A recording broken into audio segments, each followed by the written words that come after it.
Hello bachon, we have completed our first chapter and today we are going to start the second chapter, electric potential and capacitance.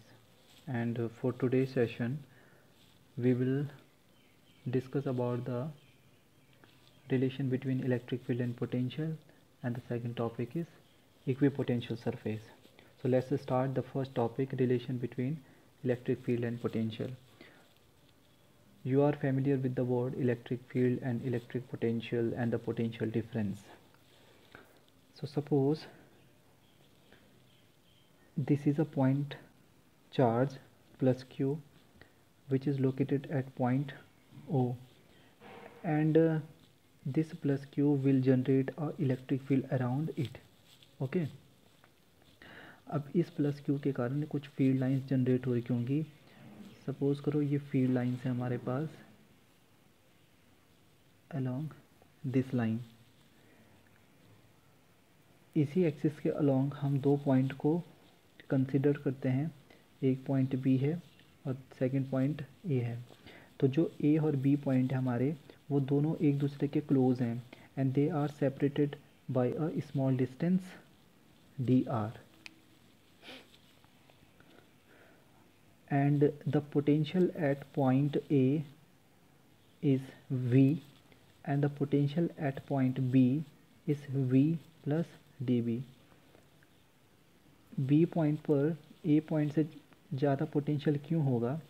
क्योंकि ये plus Q जो charge है जिसके कारण से यहाँ पर इलेक्ट्रिक फील्ड जनरेट हो रखा है, तो इसके कारण A पॉइंट पर पोटेंशियल V है और इस पॉइंट चार्ज के कारण इस B पॉइंट पर पोटेंशियल V प्लस dB है. क्योंकि हमें पता है कि जो फॉर्मूला होता है V का वो है 1/4πε0 Q/R, यानी कि V is inversely proportional to R. अगर डिस्टेंस कम होगी तो पोटेंशियल ज़्यादा रहेगा. तो अगर हम यहाँ से कंसिडर करते हैं इसको O पॉइंट से, तो O पॉइंट से A की डिस्टेंस ज़्यादा है इन कंपेयर टू B के. तो जैसे जैसे हम Q की तरफ आएंगे तो पोटेंशियल इंक्रीज़ करता जाएगा. अब हम क्या करेंगे, एक चार्ज को A पॉइंट से B पॉइंट पर ले जाएंगे. तो हमें दिख रहा है कि यहाँ पर एक इलेक्ट्रिक फील्ड पहले से ही काम कर रहा है और due to this electric field there will be a electric force. अगर हम इस चार्ज को यहाँ पर ले जाते हैं B पॉइंट पर, तो हमें इलेक्ट्रिक फोर्स भी एक्सपीरियंस करेगा वो चार्ज. तो हमें उतना ही फोर्स यहाँ पर एक्सर्ट करना है जितना कि ये plus Q charge electric force लगा रहा है.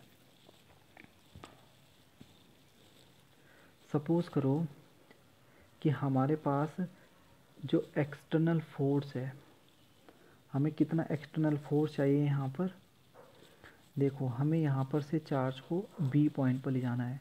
तो मान कर चलो ये Q0 हमारा एक टेस्टिंग चार्ज है जिसको we are taking from this point to this point. अब फोर्स है, फोर्स एक्सटर्नल फोर्स हमारा कितना है, जितना कि इंटरनल फोर्स यहाँ पर लग रहा है. तो एक्सटर्नल फोर्स कितना होगा यहाँ पर, Q0 E के बराबर.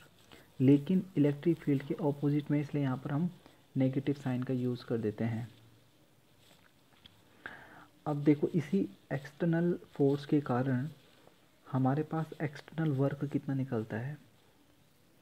ठीक है, देयरफॉर एक्सटर्नल वर्क डन. तो एक्सटर्नल वर्क डन कितना हो जाएगा, फोर्स इनटू डिस्प्लेसमेंट.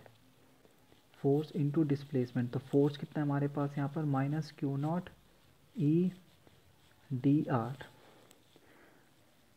एक एक्सप्रेशन हमारे पास ये आ जाता है और दूसरा एक्सप्रेशन हमारे पास क्या कहता है कि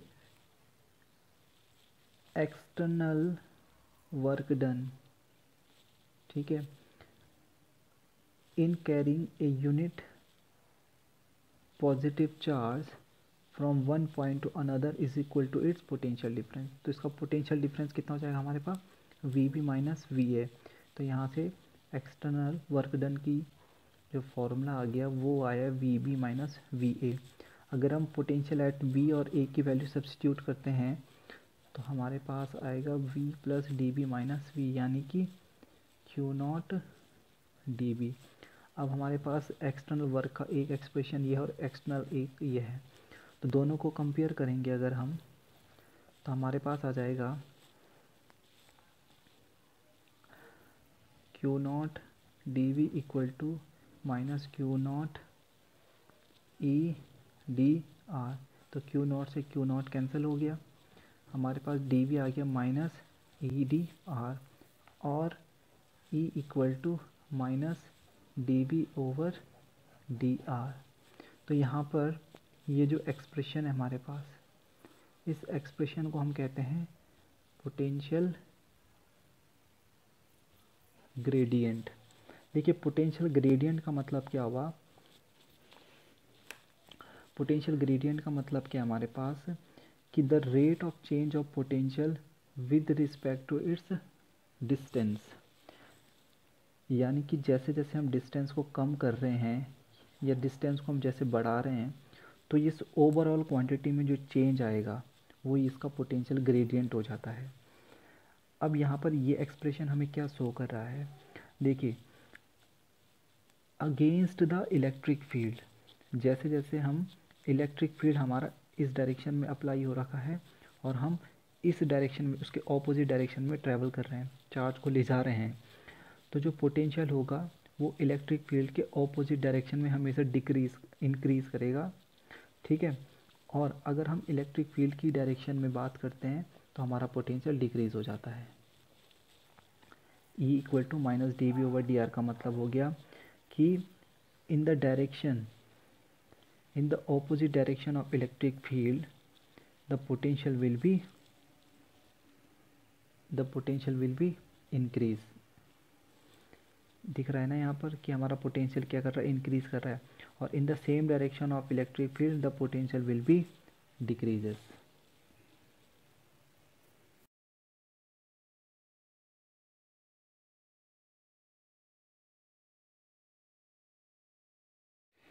Now the next topic is the equipotential surface.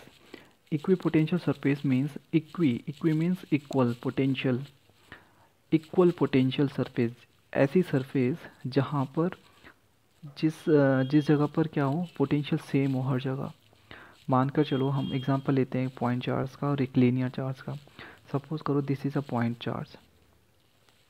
अब हम क्या करते हैं, यहाँ से एक डिस्टेंस लेते हैं, कॉमन डिस्टेंस हर जगह पर, और यहाँ से एक सर्किल को ड्रॉ कर लेते हैं। हमें क्या दिखता है कि अगर हम इस पॉइंट की बात करें, इस पॉइंट की बात करते हैं, इस पॉइंट की बात करते हैं, तो यहाँ से यहाँ तक की भी डिस्टेंस उतनी है जितनी यहाँ से यहाँ तक की डिस्टेंस है। और फॉर्मूले के अकॉर्डिंग अगर हम बात करते हैं तो ये डिस्टेंस सेम है, चार्ज भी सेम है, ये जो कांस्टेंट ये क्वांटिटी भी सेम है। तो यानी कि जो v की वैल्यू है वो फर्स्ट पॉइंट पर जितनी होगी उतनी सेकंड पॉइंट पर होगी, उतनी थर्ड पॉइंट पर, और उतनी फोर्थ एंड फिफ्थ पॉइंट पर। तो इस तरह की तो जो पॉइंट चार्जेस होंगे उसके लिए एक सर्कुलर पैटर्न हम ड्रॉ कर सकते हैं इक्विपोटेंशियल सरफेस बनाने के लिए। सेम केस अगर हम लीनियर चार्ज की बात करते हैं तो लीनियर चार्ज के लिए भी हम क्या करेंगे, एक सिमेट्रिकल बॉडी को ड्रॉ करते हैं। तो हमारे पास सिलेंडर आ जाता है और सिलेंडर में हम देखते हैं कि इस लीनियर चार्ज की जो एक्सिस है यहाँ से जो डिस्टेंस होंगी वो सेम रहेगी। तो इस पॉइंट पर, इस पॉइंट पर और इस थर्ड पॉइंट पर, हर पॉइंट की अगर हम बात करें तो यहाँ पर पोटेंशियल कैसा रहेगा, कांस्टेंट। तो ऐसी सरफेस को हम क्या कहते हैं, इक्वी पोटेंशियल सरफेस। अब इनकी प्रॉपर्टीज़ के बारे में अगर बात करते हैं तो जो इक्विपोटेंशियल सरफेस है उसकी फर्स्ट प्रॉपर्टी क्या कहती है कि the potential difference between any two points on equipotential surface is zero. Suppose करो ये हमारे पास एक इक्विपोटेंशियल सरफेस है और हमने यहाँ पर दो पॉइंट को कंसीडर कर रखा है।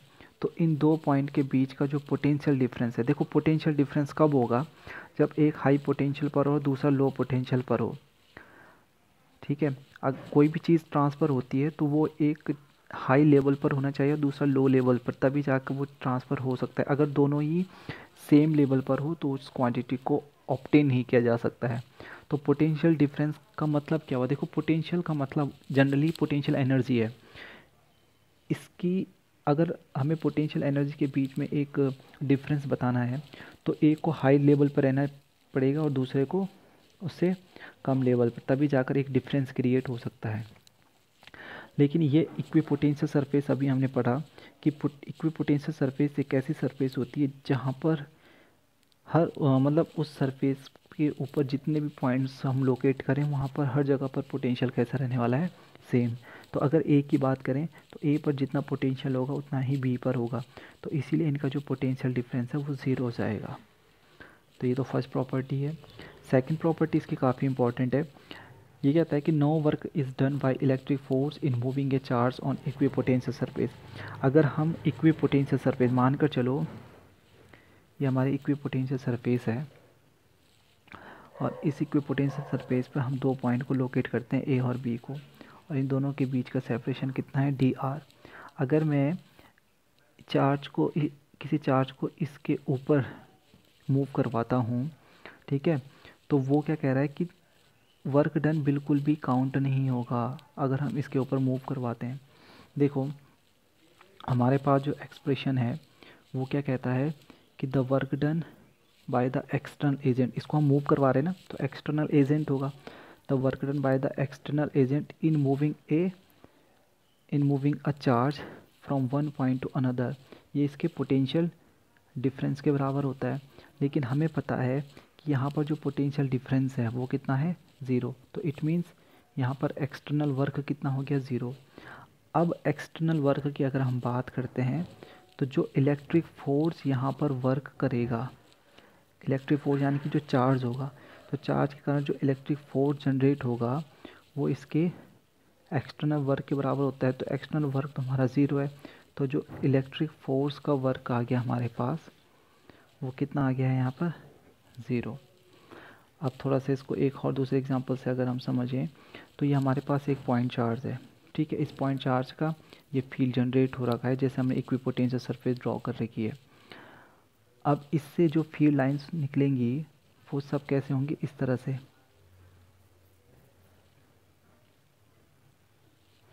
अगर हम एक टेस्ट चार्ज को इस सरफेस के ऊपर लेते हैं तो देखो जो इलेक्ट्रिक फोर्स की डायरेक्शन होगी वो कैसी रहेगी, इसके साथ परपेंडिकुलर।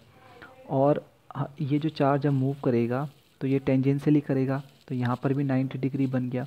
अगर हम यहाँ पर बात करते हैं इलेक्ट्रिक फोर्स की और यहाँ पर डिस्प्ले, तो यहाँ पर भी 90 डिग्री है। तो हमें पता होना चाहिए कि the work done by the electric force equal to force into displacement. तो फोर्स इनटू डिस्प्लेसमेंट का मतलब कॉस थीटा। तो कॉस थीटा यहाँ पर कितना है हमारे पास, 90 डिग्री। तो कॉस 90 ज़ीरो हो गया, तो एक्सटर्नल जो इलेक्ट्रिक फोर्स के कारण वर्क डन है वो यहाँ पर ज़ीरो होगा। तो ये हमारे पास सेकंड प्रॉपर्टी है।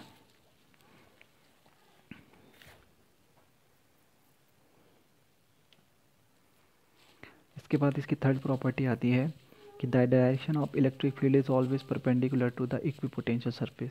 ये फिर से एक इक्विपोटेंशियल सरफेस हमने कंसिडर कर रखी है और दीज आर द 2 पॉइंट्स।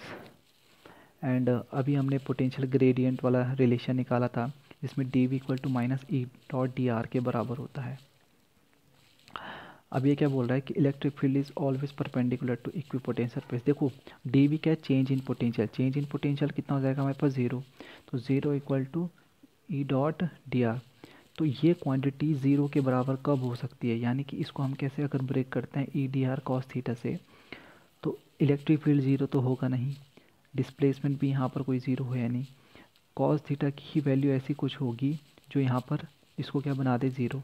तो थीटा को अगर हम 90 डिग्री सब्सटीट्यूट करते हैं तो ये क्वांटिटी ज़ीरो के बराबर आ जाएगी। इसका मतलब जो इलेक्ट्रिक फील्ड होगा दैट विल बी परपेंडिकुलर।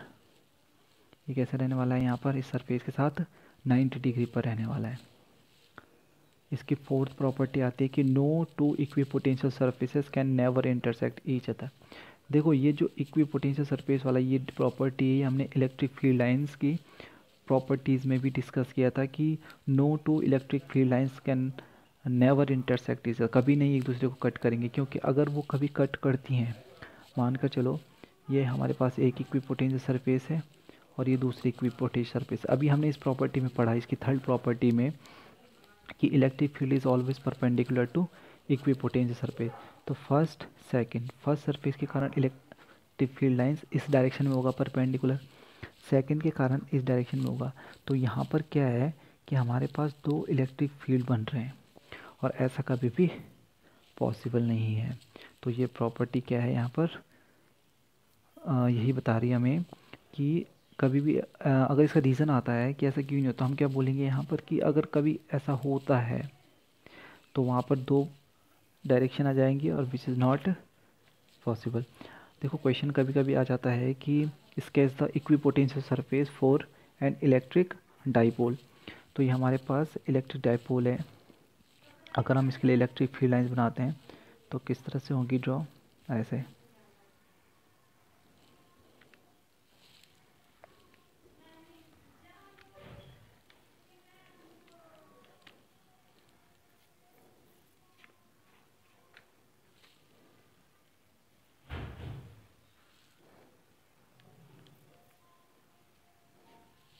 ये हमारे पास इलेक्ट्रिक फील्ड लाइंस है।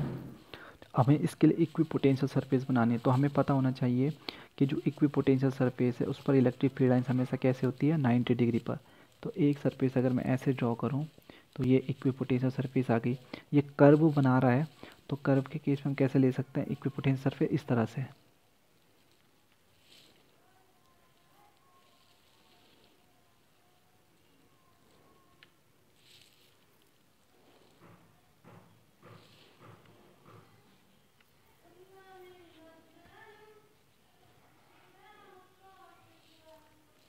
हमेशा ध्यान रखना कि जहाँ जहाँ पर फील्ड इंटेंसिटी ज़्यादा रहेगी वहाँ पर इक्विपोटेंशियल सरफेस बहुत ज़्यादा क्लोज रहेंगे, और जैसे जैसे जहाँ पर फील्ड इंटेंसिटी थोड़ा गैप रहेगा तो वहाँ पर ये थोड़ा फैल जाते हैं।